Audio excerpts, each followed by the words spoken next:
Hello, my name is Brant Hunt. My channel is Discerning What is True. Today is the last day of January 2023, the 31st. I'm going to share with you Chapter 5, The Origins of Smart Growth by Nikki Raapana. What I'm going to do here is I also want to share with you some information that I have here about this particular gentleman who has enormous impact upon all of us. Um, so, uh, The guy's name is Amitai, Amitai, Amitai Et Zioni. That is not his original name. His original name is, you can find it here, was Werner, Werner, Falk, Lafk. He was born on the 4th day of January 1929. He's a German-born Israeli-American sociologist. He's best known for his work on social economics and communitarianism. He founded the Communitarian Network, a nonprofit, nonpartisan organization dedicated to supporting the moral, social, and political foundations of society. He established the network to disseminate the movement's ideas. His writings argue for a careful, crafted balance between individual rights and social responsibilities and between autonomy and order in social structures. In 2001, he was named among the top 100 American intellectuals as measured by academic citations in Richard Posner's book, Public Intellectuals, A Study of Decline. Etienne is current director of the Institute for Communitarian Policy Studies at George Washington University, where he also serves as university professor and professor of international affairs. So he's obviously has been either in the social sciences for sure. His most recent book, Reclaiming Patriotism, was published by University of Virginia Press in September 2019.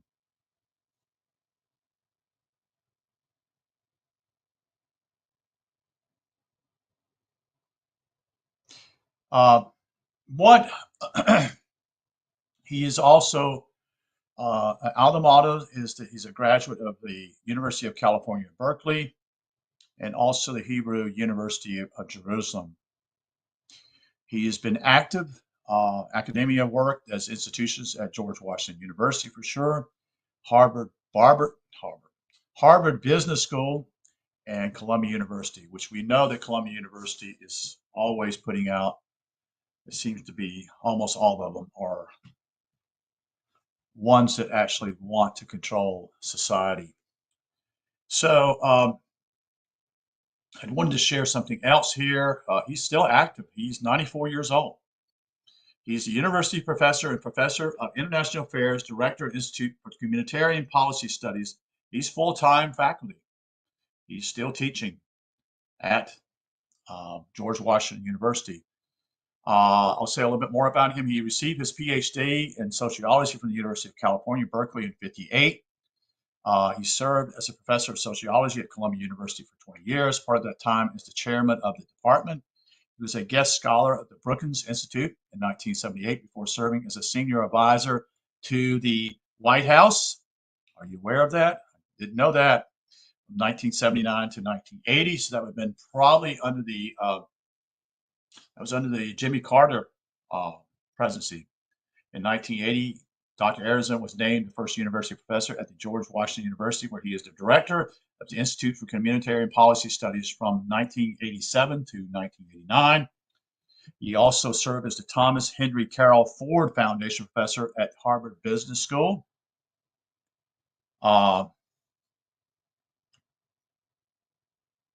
He is He's also the editor of the Responsive Community, the Rights and Responsibilities, the organizational quarterly journal from 1991 to 2004. In 1991, the press began referring to Dr. Etienne as the guru of communitarian movement.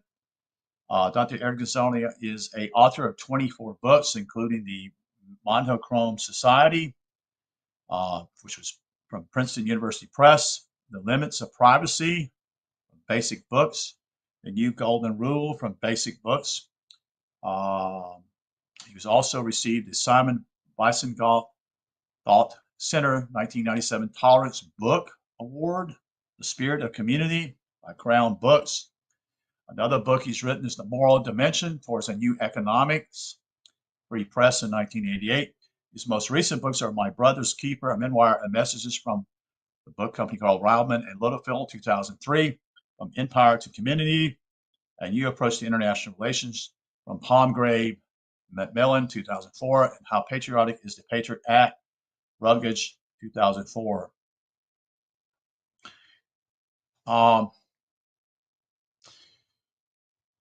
He was named among the top 100 American intellectuals as measured by academic citations in Richard Posner's book, Public Intellectuals That Study Decline.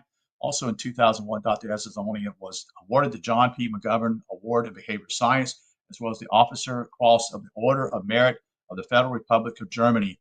He was also the recipient of the 7th James Wilbert Award for Extraordinary Contribution to the Appreciation and Advancement of Human Values by the Conference on Value Inquiry, as well as the Sociological Practice Association Outstanding Contribution Award. He's a graduate of the University of California, Berkeley. And you'll notice simply is that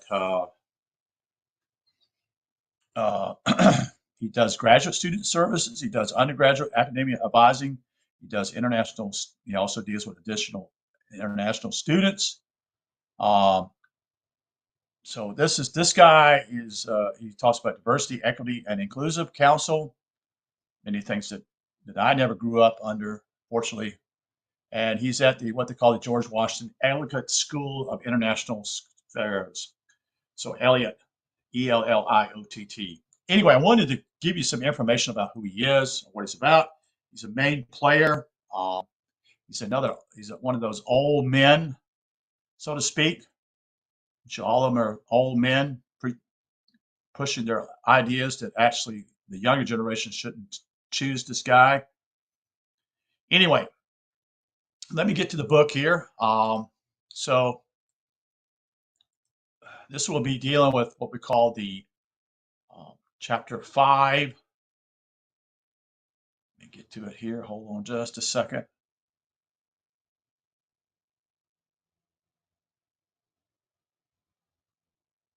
So the chapter 5 is called Origins of Smart Growth. Everything's based upon smart. You have a smart device, in your house. Your appliances have smart things to tell you how much power you're using. Your power companies use smart meters. You have a smart camera. All this kind of bullshit. So it's Origins of Smart Growth, or Centralized Wealth in the New Earth Age. So I'm going to go here and get this to be a little bit different here, so I can get this over here, so we can make it read a little bit better. And so here we go. Again, this is from Nikki Raapana. The very idea that land management is a proper function of government did not arise naturally in the nation founded on property rights. For the first 100 years of U.S. independence, towns and cities growing up around American industry and agriculture developed somewhat organically and usually under local control.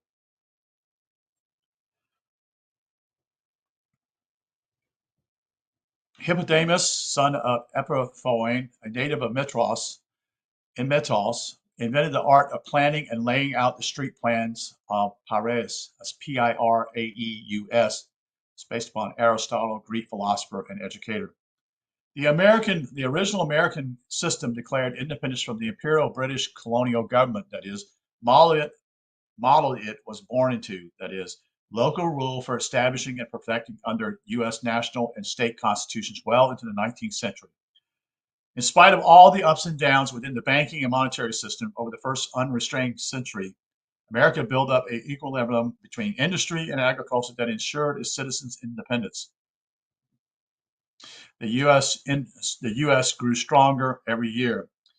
Even after the devastating Civil War and the invasion of the West by the monopoly capitalists, America, who claimed their national-born sovereignty and independence, proved to be a major barrier to imperial plans for global governments. That is. Of course, not everyone prospered, though. They conquered native tribes.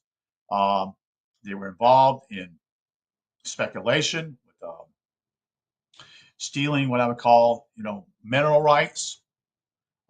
They that is, oil, gold, uranium, copper, silver. All those were involved in that. You see. And so this has been what is based upon what I would call it simply centralized planning. This is coming from them as a centralized planning effect. So we find many similarities when we compare the above citation to the 1992 UN Local Agenda 21 mantra for global sustainable development. This is from the Planning Corporation, and the Post commented that the meeting was attended by a number of widely known sociology workers from all parts of the country, men and women who believe in having this generation plan for the physical and moral welfare of the future generations who are to live in the centers of population. This is based upon an organization called Planning, PLANNING.org.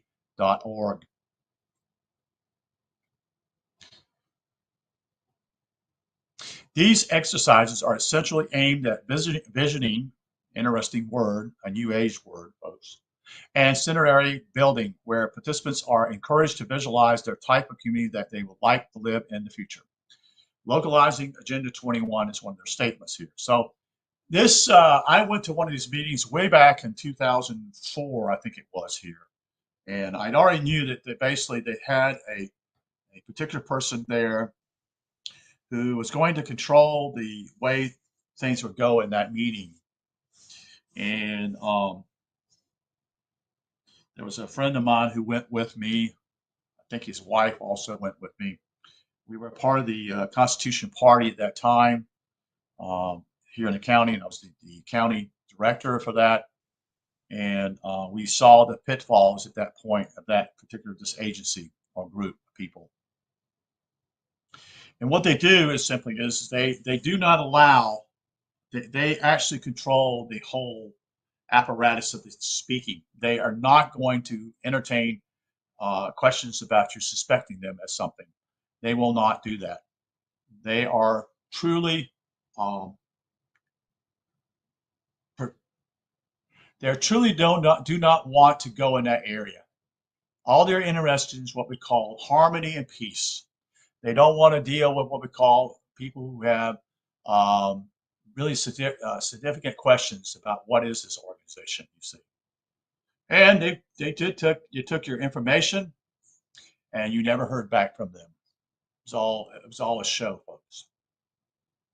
So this is based upon, this is what, get a glass of water here. According to Nikki Raapana, there's an old person that most people don't know anything about, unless you've been following my videos, which Dr. John Coleman speaks about. It's a gentleman named Morgenthau. This is part of the end of the war that took place in Germany. And Morgenthau had the ideas, simply what he wanted to set up for the post-war in Germany.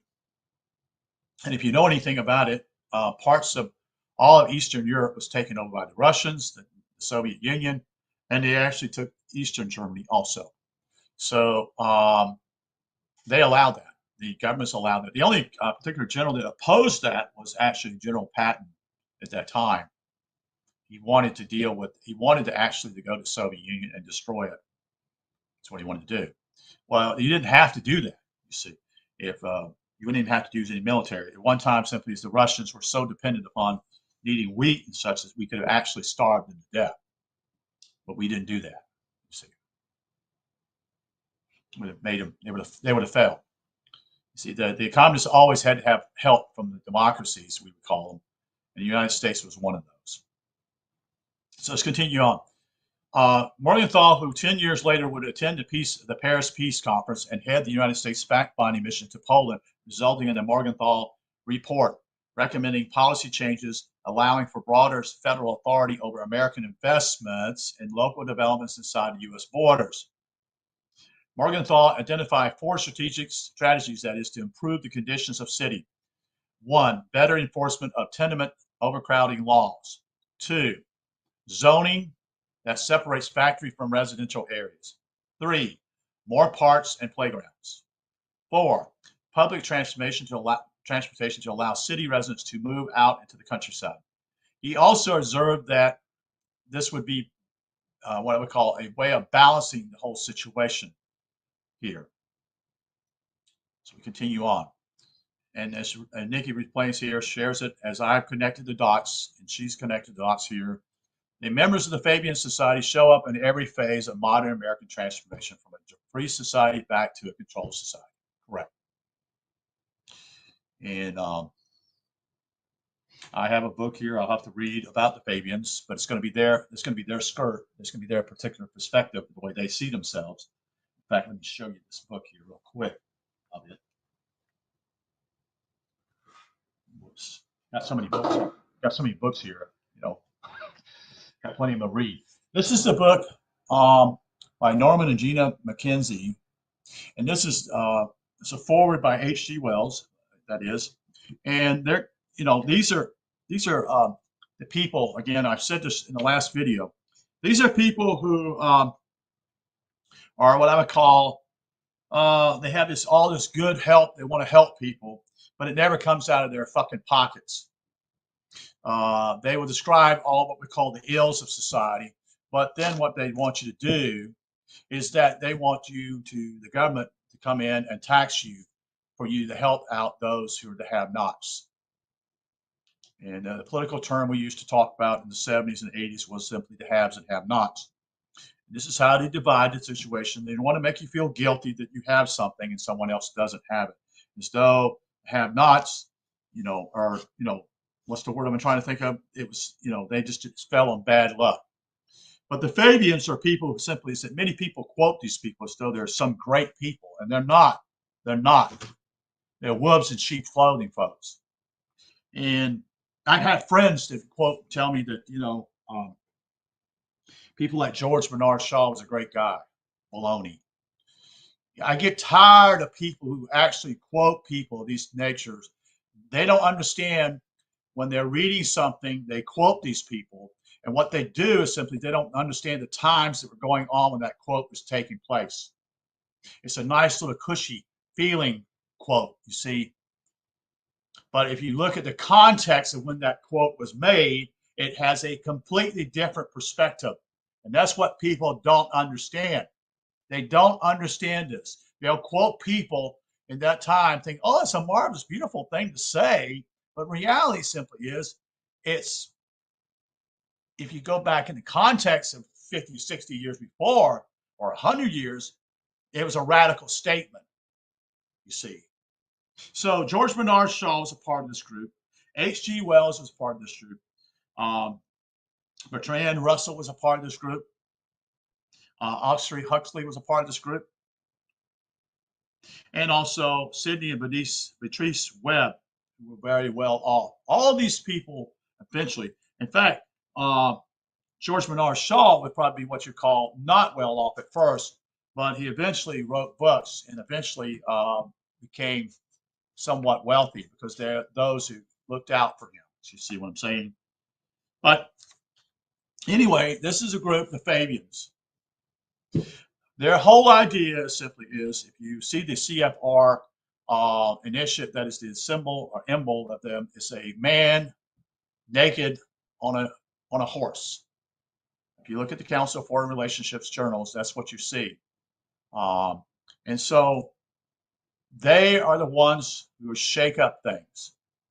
They cause society to no longer run smoothly, but they actually destroy it little by little, the foundation of a particular country. And John Coleman shares that information. Also, Eustace Mullins talks about these guys. They're very bad characters, folks. You should never emulate these people at all, because what they do simply is very clear. Is that they choose to not use their money.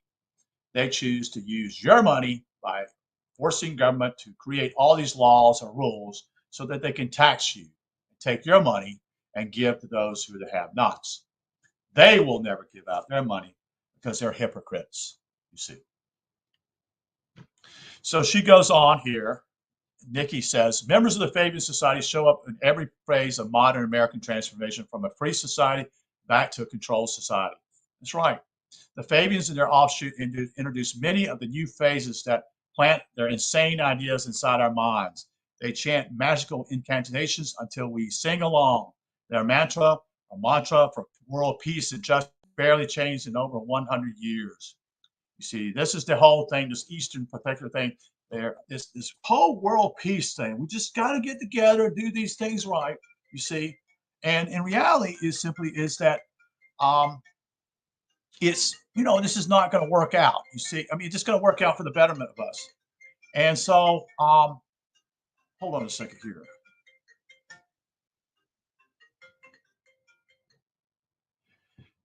Sorry for that. Later, that is, they chant anyway. Later planning meetings include Marsh, M-A-R-S, M-R-S-H, and Morgenthau. Let me let's see if I can read this here.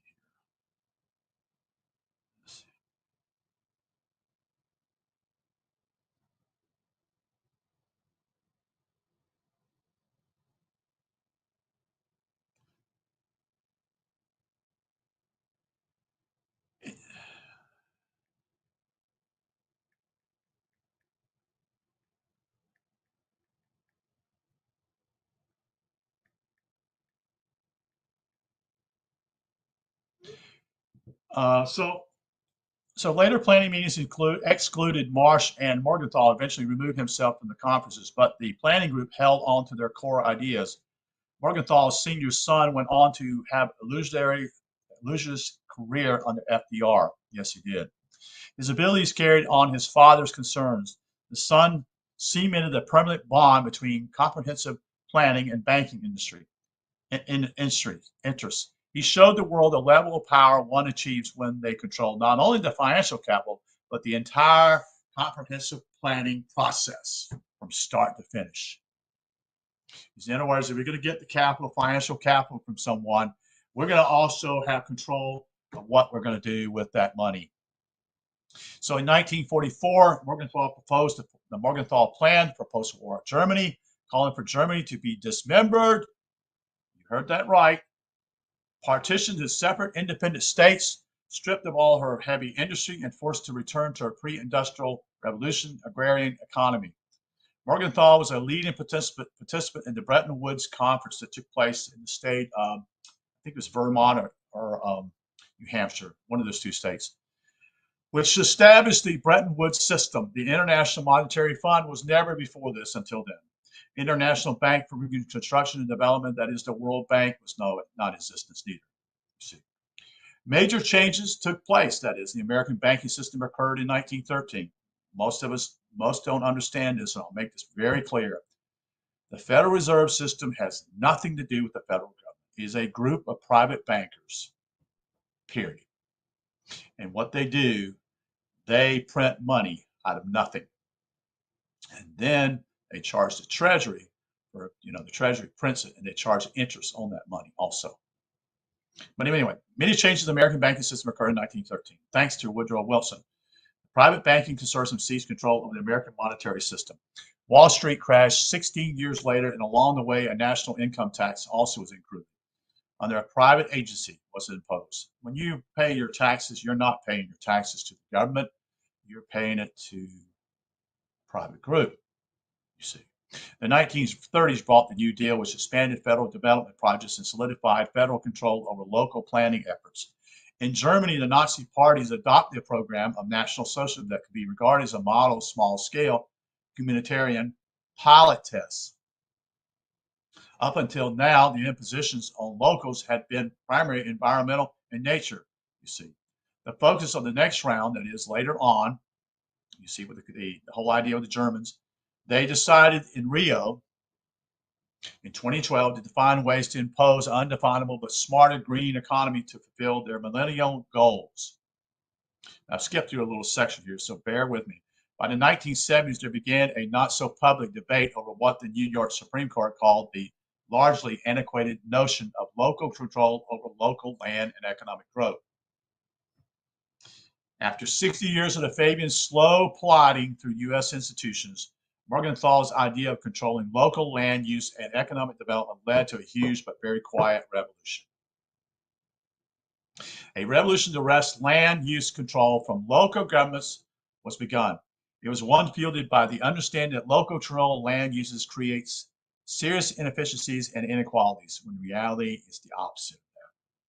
A report entitled The Quiet Revolution, prepared for the Council of Environmental Quality in 1971, contains a powerful statement of problems caused by a delegation of land use control to towns, villages, boroughs, cities, and townships. You see, this country is in the midst of a revolution in the way we regulate the use of our land. The ancient regime being overthrown is the feudal system under which the entire pattern of land development had been controlled by the thousands of individual local governments, each seeking to maximize his tax base and minimize the social problems, and caring less what happens to all the other.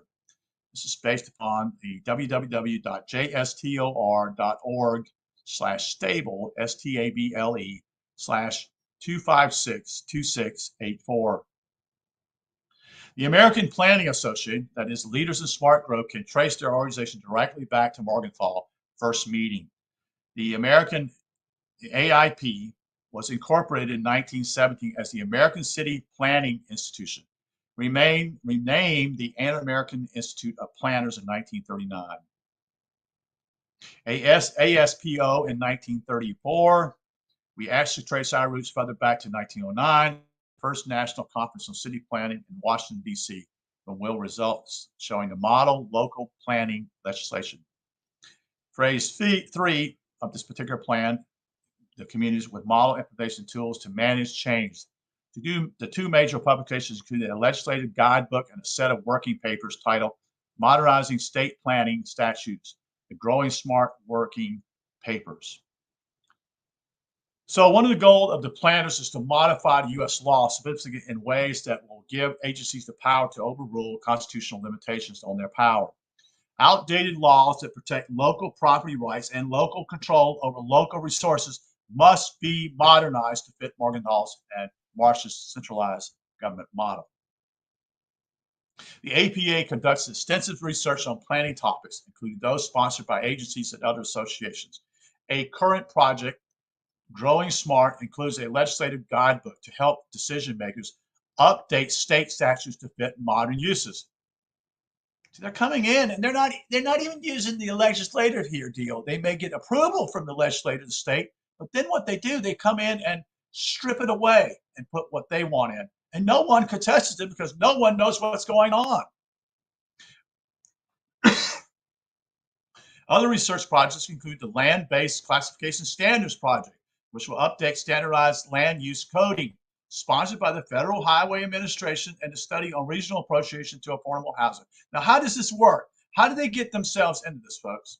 Because they actually begin with the students who were taught this, go to work for government, work in these bureaucracies, and then start implementing these projects, you see. And you and us have no idea what's going on. We don't.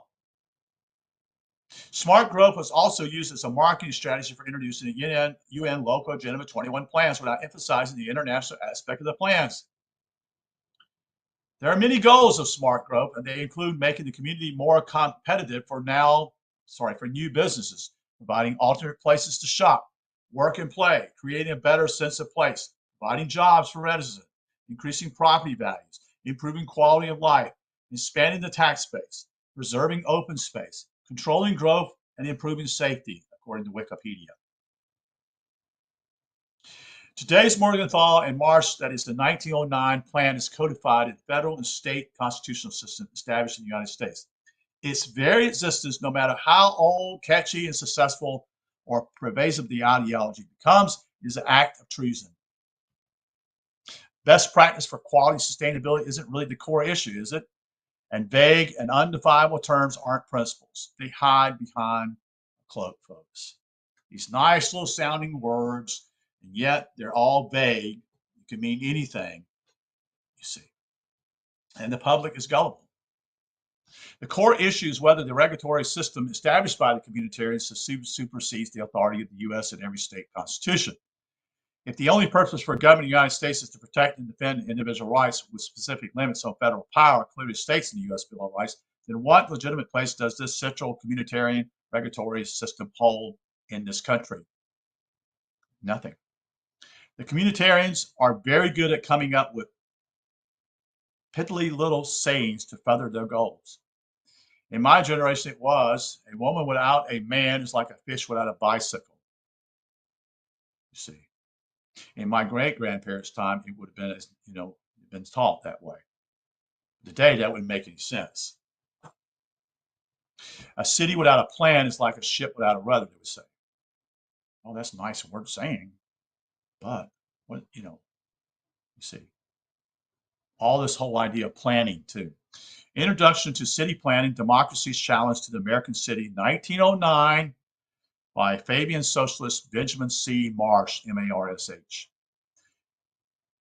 You see, I did this video last night, actually, a couple of them. And this was talked about also. I've talked about this whole issue with Dr. John Coleman.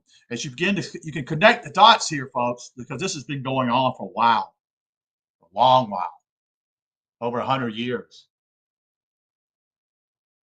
And the Fabians are sneaky, you see. They're what I call, they're not true communists. What they do is simply they come in with a nicer, cleaner, prettier view of communism, but it's socialism. And that's what the country has been struggling with. There is no, you see, let me explain this one other thing. We always see the extreme of what we call communism. And that's what they want our attention to be on, you see. So our perspective is this way, when reality over here is that they're already doing the work and undermining the complete authority or the rights of the individual here in America. And they'll come up with these little sayings, like I said, a city without a plan is like a ship without a rudder, you see. As the world approaches the second decade of the 21st century, anything green, that is, sustainable and equitable or related to the climate change or global poverty is poised to make a killing off the next round reel. That's it. That's it. It's about making money. That's why all these, we call them these things, you got them. I go out west, gone throughout California, and I went on a trip out west, and you saw these wind turbines out here. And the reality is true. This is the truth, folks. They produce far less power for what they put into them. So let's say, for example, I don't know how much they cost, but let's just say this, for example. Let's say they cost $200,000 to put up in a wreck. But they'll never recoup that money. That makes no fucking sense, folks. It's, this is why, the Obama administration, when he first came to office in 2008, he would say simply, you can continue to build their coal power plants, but in reality, we will not allow them to exist. In other words, you can put all your money in them, but they won't be allowed. He had so much guts to say that, or attitude, so to speak, that you won't be able to use them in the future. It's a warning. Even though coal is plentiful here in this country, so is oil. And I recall simply, that's going to give you a little story here. I've shared it before, but once they did that, guess what? Who paid these guys to push the national gas deal? Natural gas. So what's happening now? My bill has gone up 2 or 3 times in this reaction deal here. What's happening the last three or 4 years? Now they don't have coal. They can't use coal power. So all you have is natural gas. You have wind power and you have solar power, which actually doesn't do a bit of any good. It was money given. It was to give the coffers, these guys, money in their pockets to invent these things that seem so benevolent and so it would not cause any damage to anything.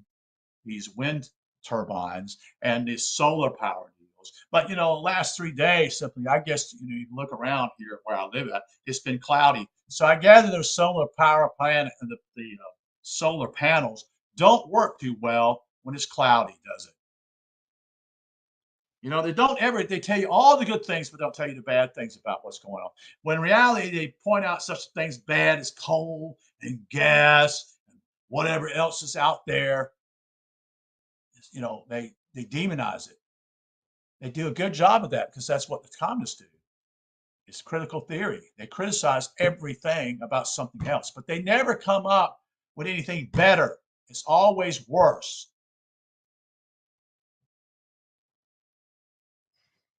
How much more lifeblood Americans will be asked to sacrifice to communitarian and demagogues remains to be seen. But if the Bolivian proposal to grant the Mother Earth goddess full human rights is adopted and agreed upon in 2012 Rio+20 conference, we will become witness or victims to the most absurd regulations the world has ever seen. Maybe the word smart, when used by communitarians, means that only a small group of their specially trained elite change agents are fit to rule, and putting their capitalized word smart in front of the program, like smart growth or smart grid, simply represents a smart move by the enemies of legitimate freedom. Regardless of what Fabians and bankers tell us, common people working their private property are not stupid locals who can't be allowed to manage their own lives.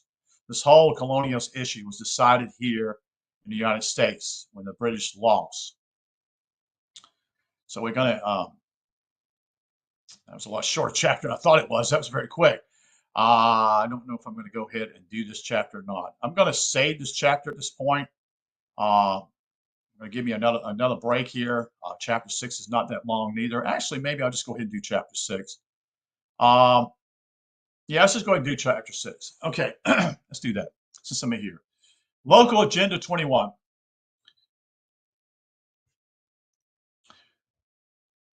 From each according to his ability, to each according to his need. That's a statement from the London Communist League theory in 1848.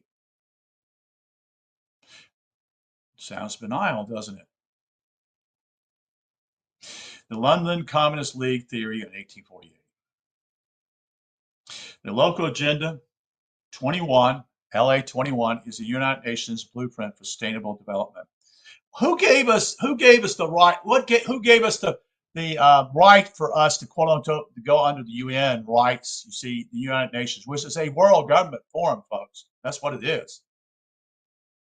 And it's also for all the cronies out there, also for them to benefit. So it actually oversees national governments. You see, people accept it now. It was handed out in 1992 Earth Summit. See, it's been here since 1946, folks. When you add that up, that's 54 years to 2000, and then you add 23 more years to that, and that's 77 years. Pretty hard to get rid of a group like that because it's already used as propaganda to make people think it's nice and fuzzy, you see.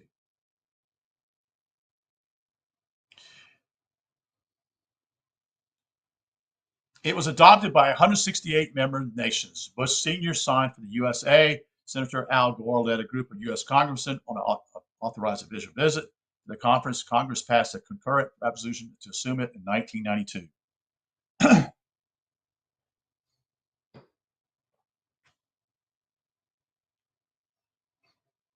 102nd Congress, second section, H. Congress Resolution 353, concurrent resolution. Expressing the sense of the Congress that the United States should assume a strong leadership role in implementing the decisions made at the Earth Summit by developing a national strategy by implementing Agenda 21 and other Earth Summit agreements for domestic policy and foreign policy, by cooperating with all countries to identify and initiate further agreements to protect the global environment, by supporting and participating in a high-level United Nations Sustainable Development Mission. Passed the House of Representatives October 2nd, 1992. But this is not a law, folks. It's just a resolution. It's a concurrent resolution, so it's not law. Sustainable development describes the need for communitarian system. It explains the need for more regulatory oversights of human behavior. See, this is the other idea. Do you see this idea here? They see you as bad. This is part of this blame, shame, and guilt stuff. This goes all the way back to religion, folks. This is all to do with even with Christianity. When they blame you, you are a sinner, you see. Because Augustine taught the knowledge, taught the dogma that when a husband and wife got together and made love, she got pregnant. She had a baby, and he saw that as sinful. You see, that's implemented in the churches, folks. That's not true. If you look at Scripture, you can look at another Testament. Look at it, it says that we're wonderfully made in God's image, right there. That's I think in Psalms. But anyway, let's continue on. The Supreme Court on Thursday ruled that local governments may seize people's homes and businesses, even against their will, for private economic development. Homes may be taken for private projects, folks. This is what she went through, Nikki Raapana. They simply came in and declared the whole housing development they were all in as being condemned. And even though the guy thought he was actually, he owned it, thought he was going to get a piece of the pie, they left him out in the dust too, folks. He never got a piece of the pie, you see. Communitarian thinking is the synthesis between capitalism and free trade, neither of which represents the original American system of political economics and communism. According to communitarians, capitalism has been in constant conflict with communism since it was introduced to the world by the London Communist League in 1847, 1 year before they had all the so-called revolutions in Europe, and all of them failed. And they all came here. Not all, but plenty of them did. Communitarianism is a solution to that conflict. It sounds good, except for the tiny fact that capitalism and free trade are the economic practice by the Western imperial governments, while the original authentic American system was established to protect the American people, property, industry, and trade routes from aggressive Western imperial governments. That is from the Canadian Globe and Mail. So another quote here. It was more Aiken, A-K-I-N, to force trade, as many of these products were taken under to be overly generous, coercive conditions, that is. In that sense, the British Empire engaged more in racketeering than free trade. Ask the question about the British East Indies. Now let us take a closer look at the British Empire, often heralded as a model for benefits of free trade. Free trade was indeed first introduced to Great Britain, but not until 1846. By that time, the British Empire was already near its apex of economic dominance, the result not of free trade, but of exploitation of its colonies, both for national resources and markets.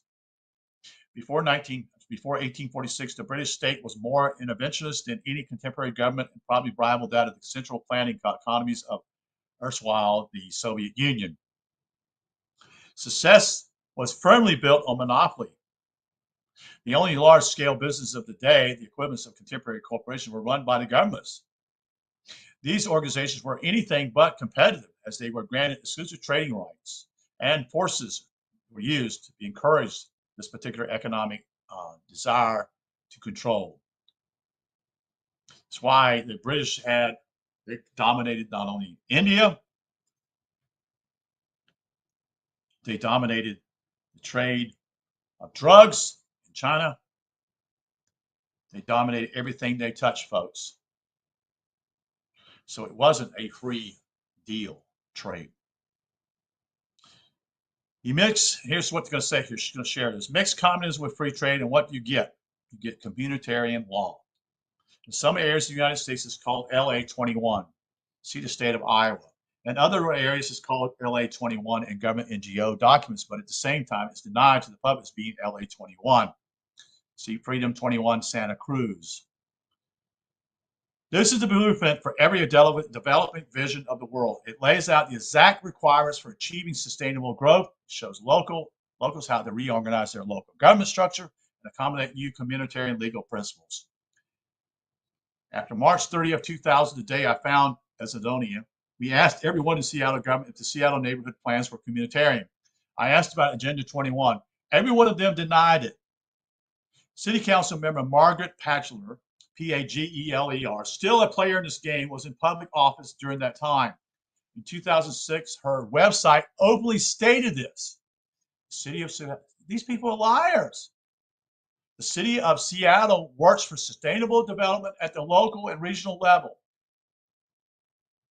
In the program that parallels the local Agenda 21, the city council endorsed the Earth Charter in 2002 resolution. You'll notice this simply is they use the word regional. They no longer use this as an overstep, you see, over the state governments. And they convince people at the local level, and that's what they want. This is not a top-down situation. This is from a bottom-up type of situation. They're working at a local level to convince people at a local level to begin to transform their towns and cities, to usurp what we call city councils, county councils, and even the state government itself.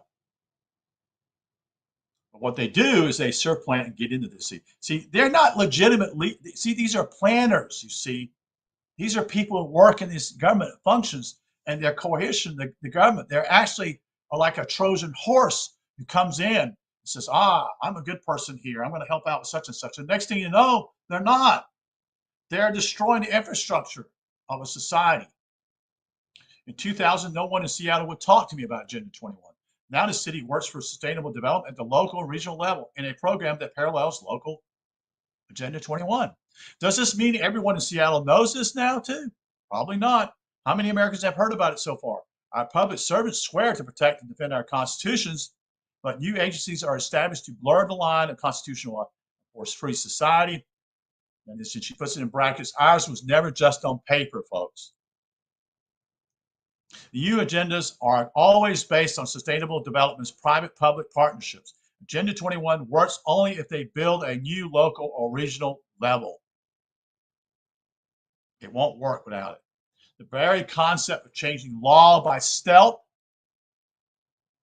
whether it's done by American public officers or officials or NGO employees, is a violation of the Constitution.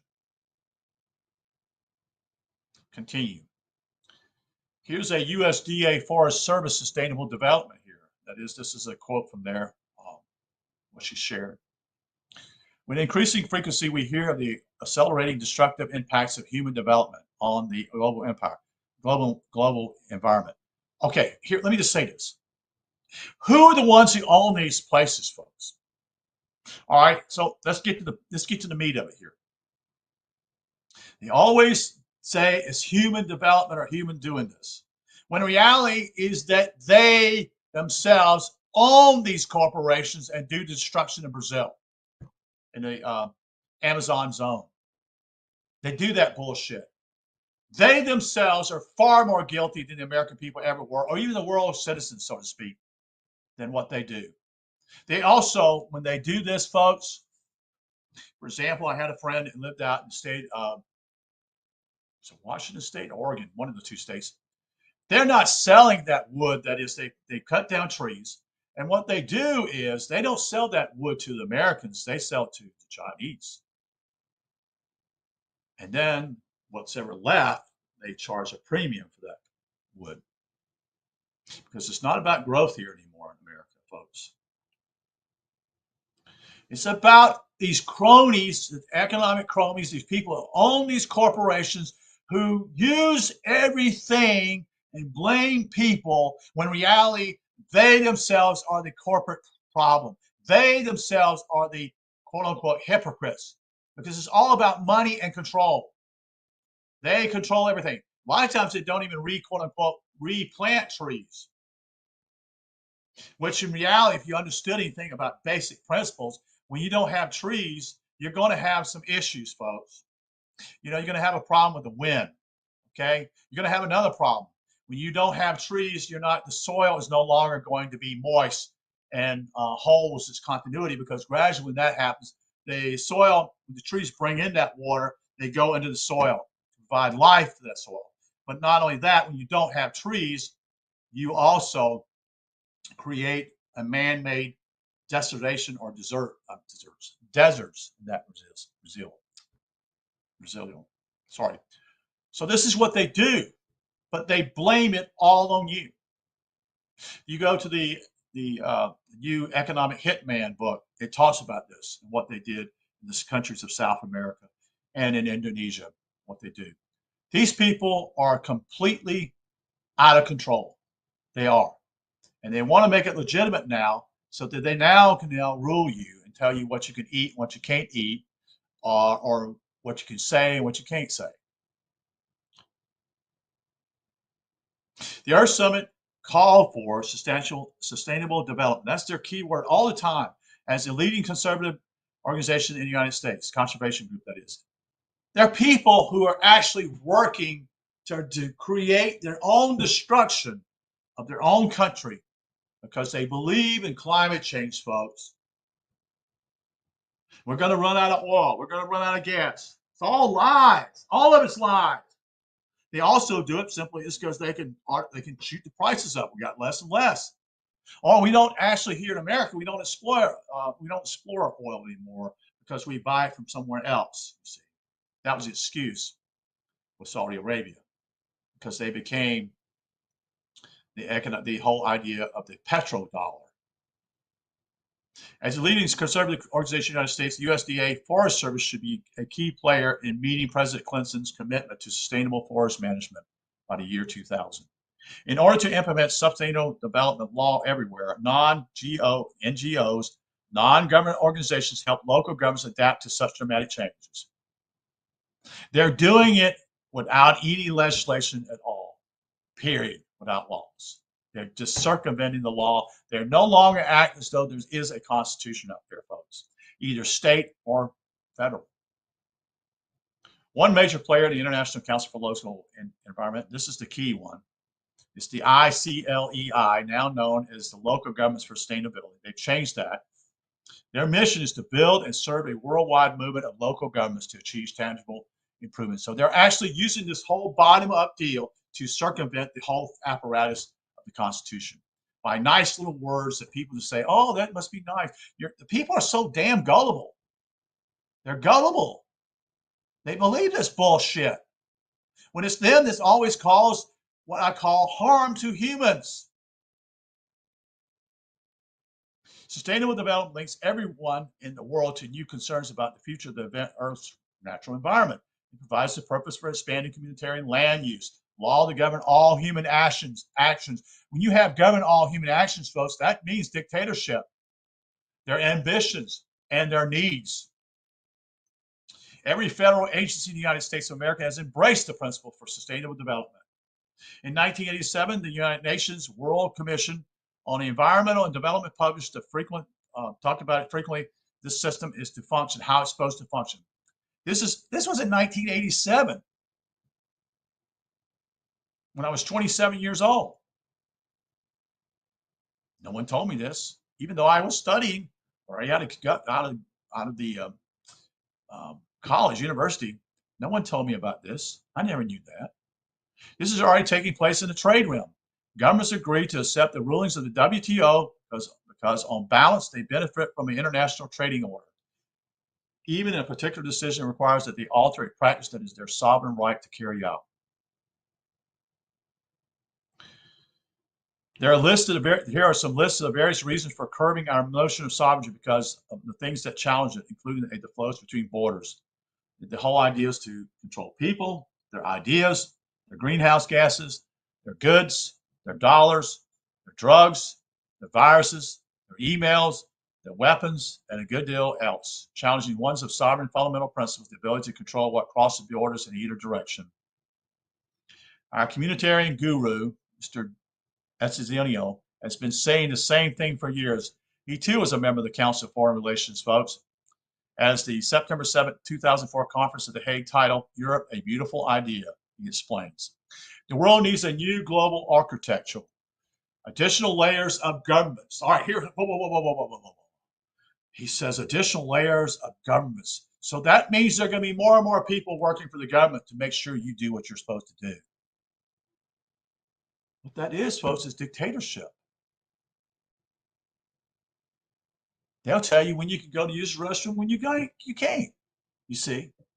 To deal with issues that neither nations or traditions forms of intergovernmental organizations can cope with.